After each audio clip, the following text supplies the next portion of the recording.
ചെക്കനത് എന്തു പറ്റി? ഈയിടെയായിട്ട് ഭയങ്കര വായ്നോട്ടാണല്ലോ. തനിങ്ങി വാ.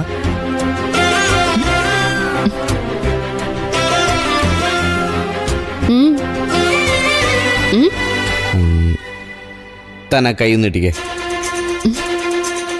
എന്തിനാ? താൻ കൈ നീട്ട്, എന്നിട്ട് പറയാം.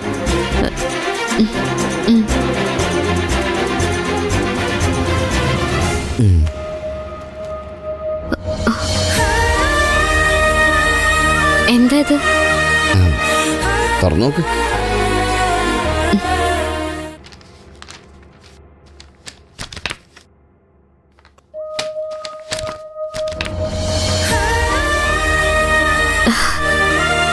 ഈശ്വരാ, എന്താ ഇത്? ധാവണിയോ? ഈശ്വരാ,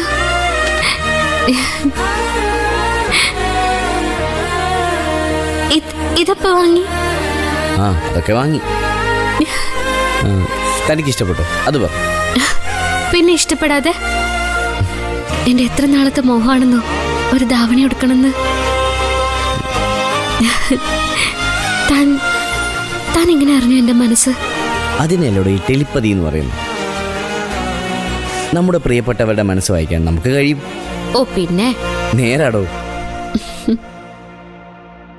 അല്ലെങ്കിൽ പിന്നെ ഞാൻ എങ്ങനെ അറിയാനാ തനിക്ക് ധാവണി ഇഷ്ടമാണ്?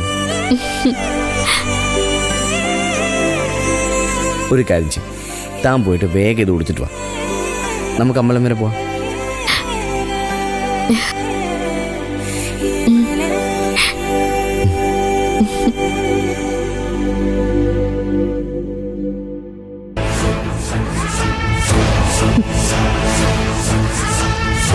മോളെ ആമി,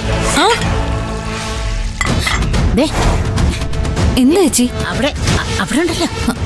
അവിടെ എന്താ? മോള് വേഗം വന്നേ, ഇത് നേരി കാണേണ്ട കാഴ്ചയാ. മോള് വാ. എന്താന്ന് പറ. വാ ഇങ്ങോട്ട്. എന്താ? എന്താന്ന് നോക്ക്, അങ്ങോട്ട് നോക്ക്.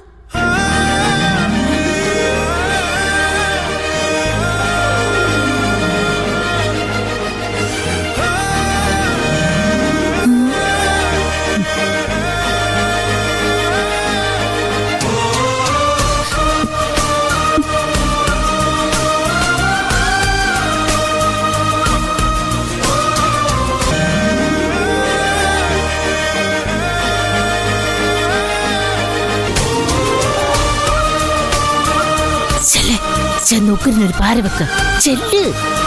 ചെല്ല് പോ.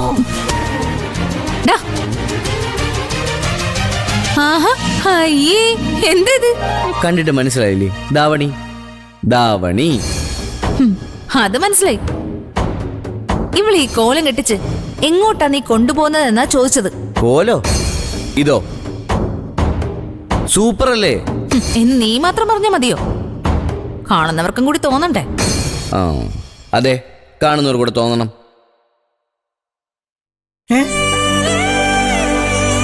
എന്റെ ഈശ്വര, ഞാൻ എന്തായി കാണുന്നേ? ഇതാരെയും അവതരിച്ച് നിൽക്കുന്നേ? സാക്ഷാൽ വനദുർഗയോ? അടിപൊളി മോളെ, നന്നായി ചേരുന്നുണ്ട് ഈ വേഷം. ഇതാരാ വാങ്ങി തന്നത് ആദിക്കുട്ടിന്? നിന്റെ സെലക്ഷൻ ഗംഭീരം തന്നെ ആദിക്കുട്ട. പക്ഷേ എനിക്ക് ഇഷ്ടപ്പെട്ടില്ല കേട്ടോ. എന്തു പറ്റി? മനുഷ്യൻ പ്രായത്തിനൊപ്പം കോലം കെട്ടണം. അതിന് പൂജമോൾക്ക് അധികം പ്രായമൊന്നും ആയിട്ടില്ലല്ലോ. പ്രായമാകാഞ്ഞിട്ടായിരിക്കും ഒരു കൊച്ചിനെ തള്ളയാകാൻ പോകുന്നത്.